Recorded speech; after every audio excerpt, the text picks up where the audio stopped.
Hola, ¿qué tal? Bienvenidos todos a la segunda parte del curso de Física del Sonido para sonidistas.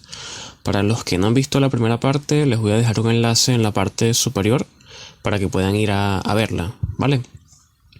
El temario de este video va a ser el siguiente. Primero vamos a estudiar los decibeles y los tipos de decibeles que existen. Vamos a ver qué son los armónicos. Estudiaremos la transformada de Fourier, los tipos de forma de onda que existen, definición de ruido y tipos de ruido, y por último, qué son los ecualizadores y tipos de ecualizadores. Así que sin más preámbulos, comencemos. Decibeles y tipos de decibeles. ¿Qué son los decibeles? Si leemos el concepto, tenemos que ellos hacen referencia al nivel de presión sonora. Es una unidad de medición de potencia y se origina de la comparación, muy importante este término, comparación o relación entre dos magnitudes, entre paréntesis, acústicas o eléctricas, una de referencia y otra de estudio. Entonces, los decibeles es una unidad de medición, así como puede ser los metros para medir distancia, así como pueden ser los segundos para medir tiempo. Los decibeles son una unidad de medición de presión sonora. Y, muy importante, se origina de la relación entre dos magnitudes, una de referencia y otra que se va a estudiar. Y ya van a entender por qué les digo esto. Si nos vamos a los tipos de decibeles, el primero que vamos a estudiar es el decibel SPL. Y si leemos acá, dice que se utiliza para la medición de sonido. Ya como ustedes bien saben, ya si vieron la primera parte, saben la diferencia entre sonido y audio. Pues los decibeles SPL se utilizan para la medición de sonido. Continuamos. Donde el 0 hace referencia a ausencia de sonido. Tomando como referencia, importante esto, tomando como referencia una presión de 20 micropascales, que lo vemos acá, 20 micropascales, ya vamos a ver qué es esto más adelante, o lo que es lo mismo, 0,00002 pascales. Entonces, el decibel SPL se utiliza para sonido, el 0 hace referencia a ausencia de sonido, y como dijimos que los decibeles utilizan siempre una unidad de referencia, pues en este caso el decibel SPL toma como esta referencia los 20 micropascales. ¿Y de dónde sale todo esto? Pues por lo siguiente. Para que se mantenga el medio elástico, debe existir una presión atmosférica equivalente a ese valor que ya estudiamos, que es el de 0,0002 pascales o 20 micropascales. Como ya lo estudiamos en la primera parte, sin medio elástico no es posible que exista sonido. Entonces, el decibel SPL está ponderando en base a ese valor expresado en pascales, que es otra unidad de medición que no vamos a entrar en detalle ahora, pero pondera en base a esa unidad de medición el valor mínimo para que ese medio elástico se mantenga en el aire y así pueda haber sonido. Por lo que tenemos que el 0 significa ausencia de sonido. ¿Vale? Para seguir avanzando, vamos ahora a estudiar el dBu, que es otro tipo de decibel. Si leemos aquí, dice que se utiliza para la medición de audio, no sonido, sino audio, donde los valores están referenciados con 0,7746 voltios. Por ejemplo, acá tenemos la representación gráfica del fader de una consola. En este caso podemos observar que el 0 está al medio. Entonces ustedes se preguntarán, si en el decibel SPL el 0 es ausencia de sonido, ¿por qué en el dBu el 0 no está en la parte de abajo, sino que está al medio? Pues tenemos que entender que el dBu es otro tipo de decibel, ¿vale? Donde el 0, en este caso, no quiere decir ausencia de sonido. Entonces, ¿qué quiere decir el 0 en el dBu? Pues simplemente que en este caso tenemos una consola, por ejemplo, Eso quiere decir que la señal que está entrando versus la señal que está saliendo, que es definida por este fader, si este fader está en 0, eso quiere decir que la relación entre la señal de esa entrada y la señal de salida es la misma. Están como igualados, por así decirlo. Mientras que si yo subo el fader a valores positivos, eso quiere decir que esa relación entre la señal que está entrando y la señal que está saliendo es distinta, pues la señal que está saliendo, en este caso, es mayor que la señal que está entrando. Igual si vamos a valores negativos, que en el caso del decibel SPL no existen valores negativos, pero en el dBu sí lo existen, pues los valores negativos significan que la señal que está entrando a ese canal o a ese sistema va a ser menor en su salida de lo que está entrando. Entonces, esa es la forma de interpretar los datos del decibel dBu y podemos ver sus principales diferencias con el decibel SPL.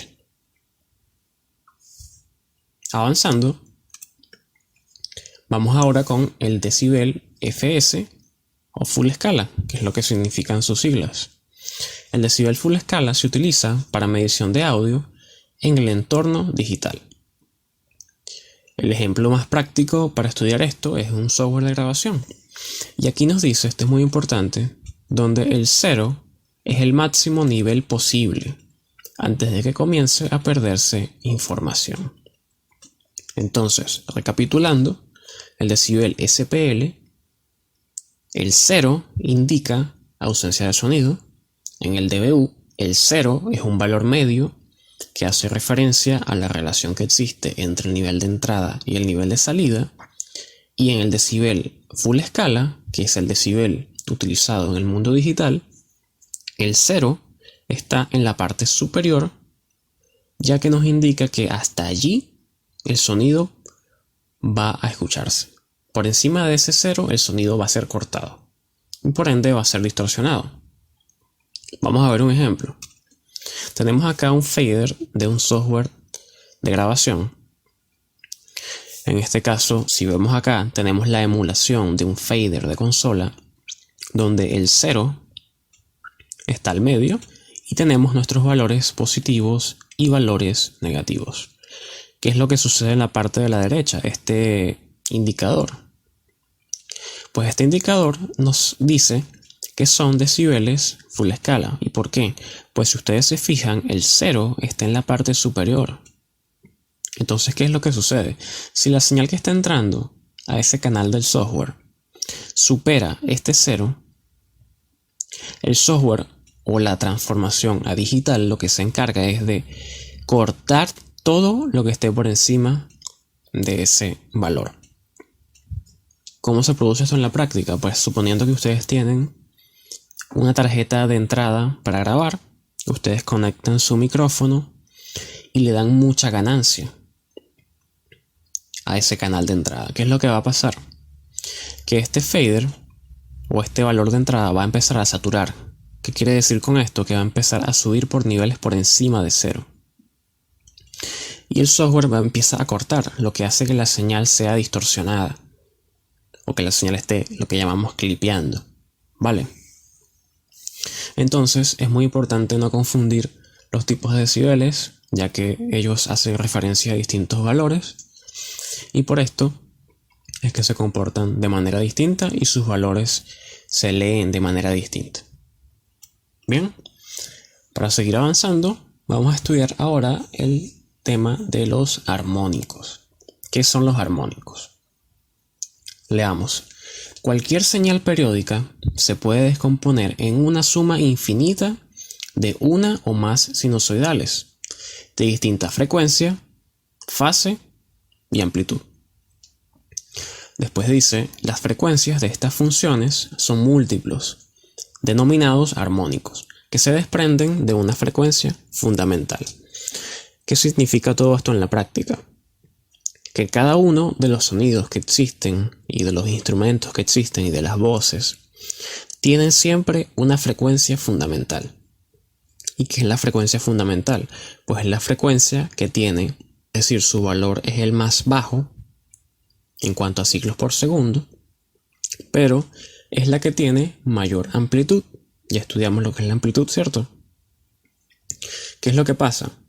Que aparte de esta frecuencia fundamental principal, existen frecuencias que van a ser múltiplos de esta fundamental.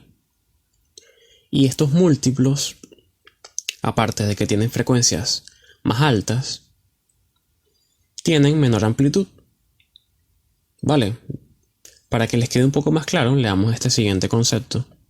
Nos dice que los armónicos son los encargados de generar el timbre característico de una fuente sonora, una voz o un instrumento.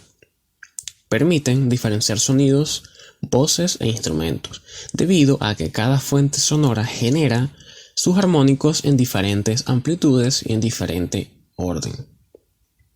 Entonces, para que ustedes puedan diferenciar la voz de una persona con la voz de una mujer, con la voz de otra persona, y ustedes reconocen quién es esa persona, o ustedes reconocen el sonido de un bajo y saben que es un bajo eléctrico y no es, no sé, una mandolina, es debido a esto, a que cada instrumento tiene una frecuencia fundamental, que es la que va a sonar más fuerte, y aparte de eso tiene distintos armónicos, que son frecuencias de menor amplitud, que están relacionadas matemáticamente con la principal frecuencia, que es la frecuencia fundamental. Si lo vemos desde un punto de vista matemático, supongamos que tenemos una frecuencia fundamental de 60 ciclos. Ya sabemos qué son los ciclos, qué son las frecuencias, ¿cierto? ¿Qué es lo que sucede? Nuestro primer armónico sería 60, lo vemos acá, multiplicado por 2. Es decir, vamos a doblar la frecuencia. Ese sería nuestro primer armónico, lo cual nos da una frecuencia de 120 Hz. ¿Qué quiere decir? Que 120 Hz y 60 Hz son armónicos entre sí, tienen cierta relación, ya que es el doble de la frecuencia.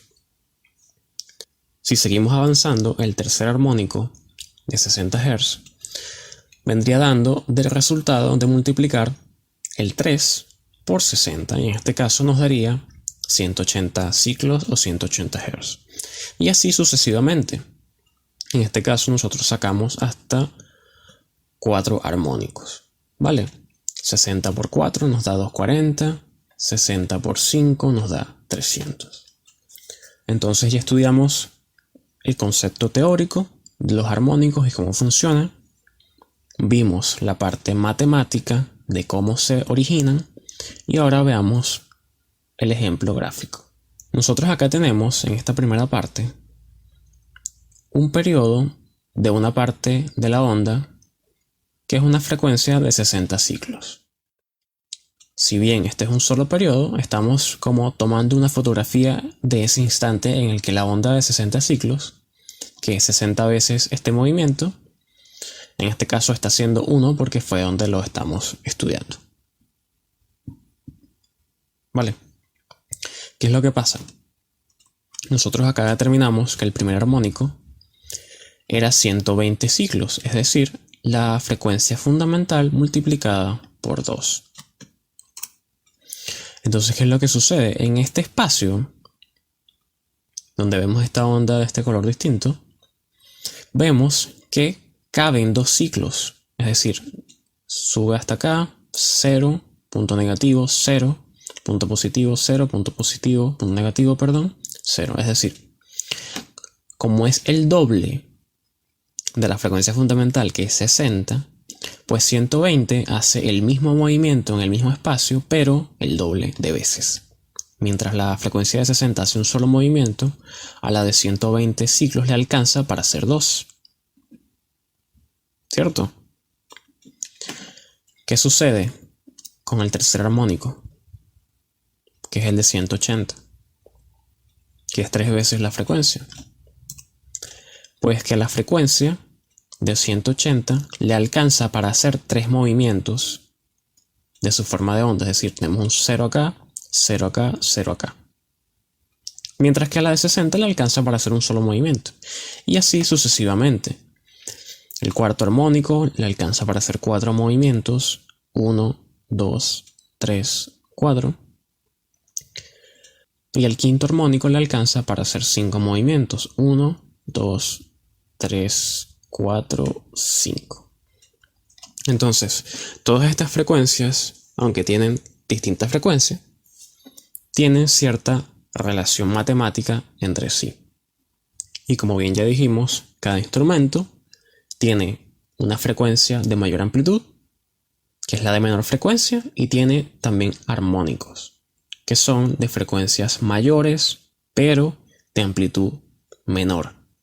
Y gracias a esta distribución de armónicos y el tiempo en el que aparecen dependiendo del instrumento es el que nos permiten a nosotros diferenciar qué es lo que estamos escuchando, en definitiva. Así que hasta ahora hemos estudiado los decibeles, los tipos de decibeles y los armónicos, de dónde se originan y cómo puede ayudarnos a diferenciar los sonidos que escuchamos todos los días. El siguiente punto a estudiar se llama la transformada de Fourier, o abreviado es FFT, que si leemos acá, la transformada de Fourier nos dice que es un algoritmo que permite analizar el sonido a través de la distribución de las distintas frecuencias que componen un sonido y sus respectivas amplitudes, y los plasma en una muestra. ¿Qué nos quiere decir todo esto? Que gracias a la transformada de Fourier, el cual es un algoritmo que creó esta persona, permite analizar una muestra de sonido, descomponer cuál es su frecuencia fundamental y sus armónicos y toda la información que contiene y plasmarla en una muestra. Es por esto que cuando nosotros nos vamos a algún software de análisis, nos permite ver qué frecuencias tiene esa muestra de audio en ese segundo, qué frecuencias contiene, cuáles tienen mayor amplitud. Es gracias a esa transformada, que es un algoritmo matemático que se encarga como de tomar esa fotografía y descomponerla en las distintas frecuencias. Este es un tema muy importante y si quieren profundizar mucho más en este mundo, yo tengo una pequeña guía que se llama el ABC de las mediciones acústicas, que es totalmente gratis y se los voy a dejar en la parte superior de la pantalla para que la puedan descargar. Es una guía que contiene los tipos de mediciones que existen y cuáles son las principales diferencias entre ellas. Entonces, el ABC de las mediciones acústicas se los voy a dejar en la parte superior. Seguimos. Tipos de forma de onda. Nosotros ya estudiamos la forma de onda senoidal, que es la forma de onda que podemos encontrarnos en la naturaleza, que es la forma de onda más pura, ¿vale? Nosotros en la práctica ya sabemos que los sonidos contienen una forma de onda de este tipo, que es la forma de onda fundamental, pero también en ella hay armónicos. El segundo tipo de onda que vamos a estudiar sería la forma de onda triangular. Es una forma de onda que, si ustedes ven, hace igualmente ciclos, es decir, parte de un punto cero, va a un punto positivo, cero, punto negativo, cero y se repite. Pero que su movimiento o su forma de realizar este ciclo es distinta, es una forma triangular. Todas estas formas de onda que vamos a ver más adelante no se encuentran en la naturaleza, sino que son formas de onda que son sintetizadas. Es decir, son frecuencias que son modificadas de las formas de ondas originales y a través de un sintetizador se pueden modular estas formas de onda y crean este tipo de movimientos. El tercer tipo sería la forma de onda cuadrada. De igual forma, parte de un punto, en este caso no inicia de cero en este ejemplo, pero si vemos es igual que las que hemos estudiado, donde realizan un ciclo donde parte de cero, va a un valor, realiza este movimiento, vuelve a cero, y todas realizan un ciclo alrededor de este punto de equilibrio. Seguimos. La siguiente es la dientes de sierra, donde es muy parecida a la triangular, pero con una ligera inclinación. Así que esto es muy bueno conocerlo, ya que si nos topamos con un sintetizador, un instrumento, bien sea digital, que haga síntesis, es muy bueno saber de qué nos están hablando y entenderlo. Otro concepto muy importante a estudiar es el de ruido. Tal vez muchos ya hagan este tipo de análisis con el famoso pink noise pero no saben a ciencia cierta de qué va, digamos. El concepto de ruido nos dice que es producido por la mezcla de distintas frecuencias y amplitudes. Y esto es muy importante, no necesariamente armónicos entre sí. Veamos ejemplos. Para los que tuvieron alguna vez una tele antigua y la tele se iba a esta pantalla que vemos acá a la derecha, y recuerdan el sonido de esa pantalla, pues ese sonido que desprendía la tele cuando no tenía señal correspondía a ruido blanco. El ruido blanco, como lo vemos en esta gráfica, tiene una densidad espectral plana, es decir, mantiene este movimiento a lo largo de sus frecuencias. El otro tipo de ruido que vamos a estudiar es el rosado, donde el mismo tiene una densidad espectral que decae 3 decibeles por octava y tiene esta forma gráfica. Este tipo de ruido es el más utilizado para calibración de sistemas, para chequeo de algún monitor, y es el que, como les digo, se utiliza más en el entorno del sonido en vivo o calibración de sistemas y ese tipo de trabajos. ¿Qué es lo que sucede? Este se utiliza más porque este decaimiento de los 3 decibeles por octava es mucho más similar a cómo trabaja el oído humano que el ruido blanco. ¿Qué quiero decir con esto? Que el ruido blanco, por ser plano, dista mucho de cómo nosotros escuchamos. Nosotros escuchamos de una manera en la que somos mucho más sensibles a las frecuencias medias y altas que a las frecuencias bajas.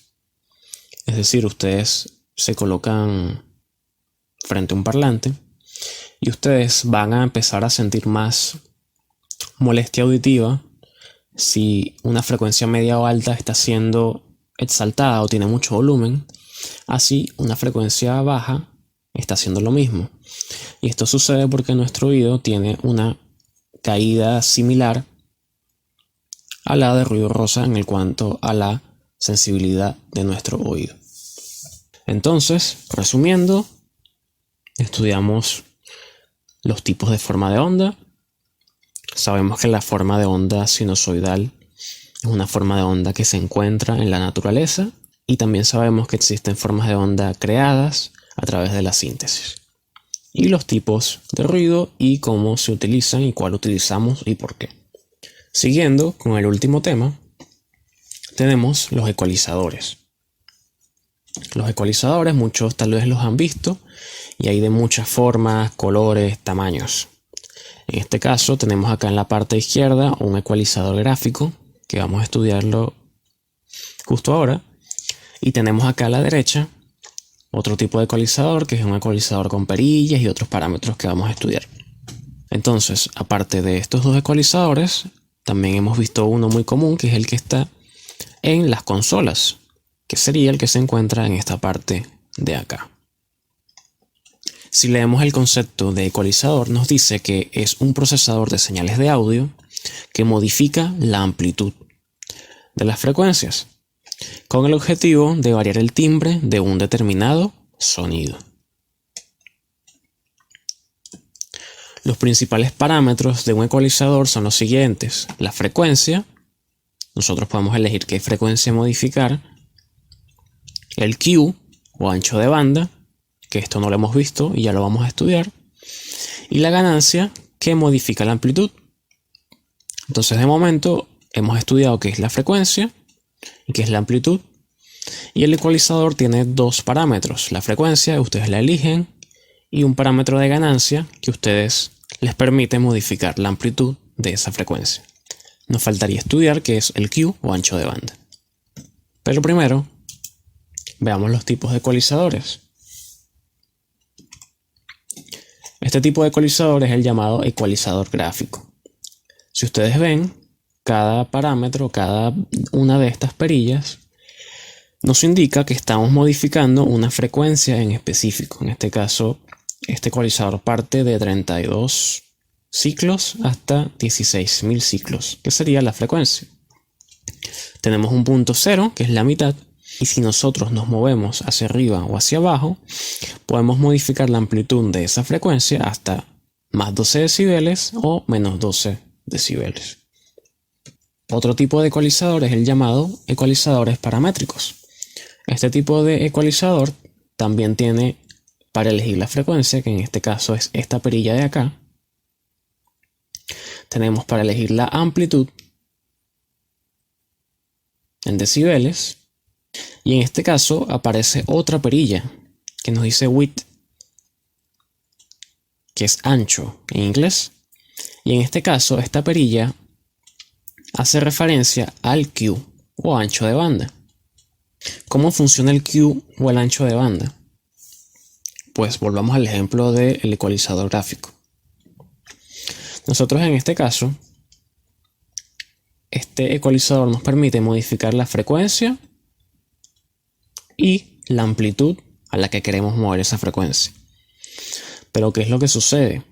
Que cuando nosotros movamos esta frecuencia, que en este caso 64, por ejemplo, el Q nos dice qué tanto se van a ver afectadas las frecuencias que están a los lados. Es decir, las que estén al lado de 64 hacia arriba y las que estén a 64 hacia abajo. ¿Qué quiere decir? Que cuando nosotros movemos el 64 en este ecualizador, de alguna u otra forma, se van a afectar las frecuencias que están a los lados. En este caso no sabemos cuánto, pues este ecualizador no tiene un parámetro de Q. En este caso, sí lo tenemos, donde hay valores que van de menos a más. El siguiente tipo de ecualizador es el semiparamétrico. En este caso tenemos un ejemplo más del día a día, que es el de una consola, donde tenemos varias opciones.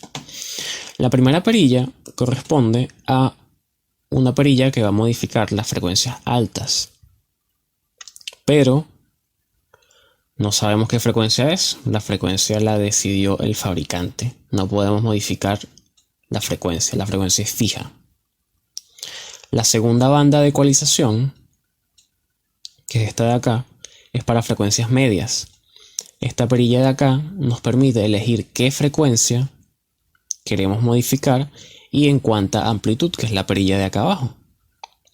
Sin embargo, no tenemos Q. El Q lo da el fabricante y no lo conocemos.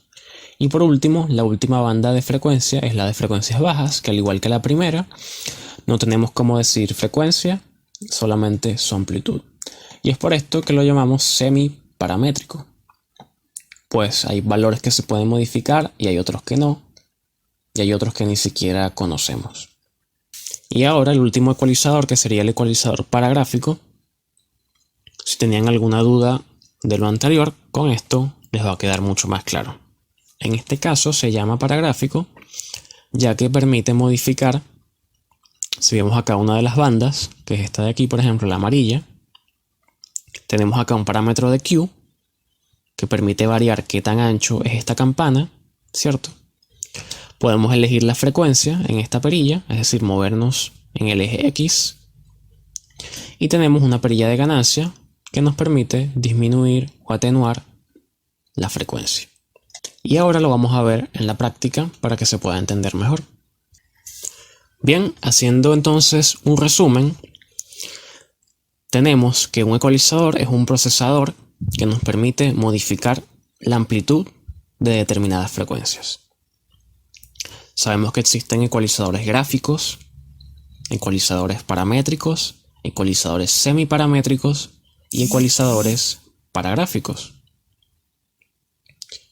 ¿Qué es lo que sucede? Los ecualizadores tienen tres parámetros esenciales, que serían la frecuencia, la amplitud, que podemos modificar, y el Q. Entonces, estos parámetros van a estar disponibles en menor o mayor medida, dependiendo del ecualizador que vamos a utilizar. En este caso, tenemos acá un ecualizador paragráfico, que tiene todos los parámetros de un ecualizador full paramétrico, pero además lo grafica. Entonces, ¿qué tenemos acá? Nosotros tenemos acá segmentaciones. ¿Qué quiere decir esto? Que tenemos la oportunidad de modificar 5 frecuencias o 5 anchos de banda. Es decir, acá tenemos 1, 2, 3, 4 y 5. En cada una de estas frecuencias podemos modificar todos sus parámetros, es decir, el Q, la frecuencia y la ganancia. ¿Qué es lo que pasa? Nosotros, por ejemplo, acá en la frecuencia marcada como amarillo, en este caso está seleccionada una frecuencia de 1000 ciclos y tenemos una frecuencia, y tenemos una perilla de ganancia. Si nosotros nos vamos hacia arriba, elevamos la amplitud de esa frecuencia, y si nos vamos hacia abajo, modificamos en negativo esa amplitud. Pero ustedes pueden observar que el ecualizador tomó como punto central esos 1000 ciclos. Pero vemos también que se están afectando frecuencias a los lados. Y para eso se encarga el Q. El Q nos permite achicar este rango o estas frecuencias que se están afectando. Veámoslo. Si yo modifico el Q, vemos que esa campana se va achicando, achicando, achicando. Y el ecualizador es mucho más preciso ahora, ¿cierto? Pues estoy modificando la frecuencia de 1000 ciclos. Y tal vez las frecuencias un poquito por encima, pero no demasiado. Si abro el Q ahora, puedo ver que estoy afectando muchas más frecuencias. Aparte de la frecuencia de 1 kHz. Entonces, ¿para qué nos sirven los demás parámetros? Pues si yo dejé esta frecuencia ubicada, por ejemplo, acá, en 200 ciclos, yo puedo hacer exactamente lo mismo que este movimiento, pero en otra frecuencia. Por ejemplo, acá. Puedo achicar el Q. Puedo bajar la ganancia. Y de esta forma puedo modificar mi sonido de diversas formas. ¿Qué es lo que sucede? Que en el caso del ecualizador gráfico, yo estoy modificando la ganancia, que es esta de acá, la frecuencia, pero desconozco qué tan alto o bajo es este Q. Hay forma de estudiar cuánto es ese Q analizando el procesador con un analizador de espectro, pero no vamos a entrar en detalle en eso. Entonces, eso es lo que nos permiten los ecualizadores. Así que eso fue todo por esta segunda parte. Si tienen algún comentario, alguna duda, escríbanme en la parte de los comentarios de este video, o igual en la descripción del video van a estar mis redes sociales. Allí pueden escribirme al inbox sin ningún problema, me preguntan y yo puedo resolver las dudas que tengan. Igualmente les voy a dejar el enlace en la parte de abajo de el ABC de las mediciones acústicas, el enlace a la cuenta de Instagram y el enlace a Patreon, que es una plataforma donde vamos a tener contenido mucho más en profundidad de diversos temas, y allí pueden apoyar la realización de todos estos videos. Así que nada, muchas gracias por su tiempo y nos vemos hasta la próxima.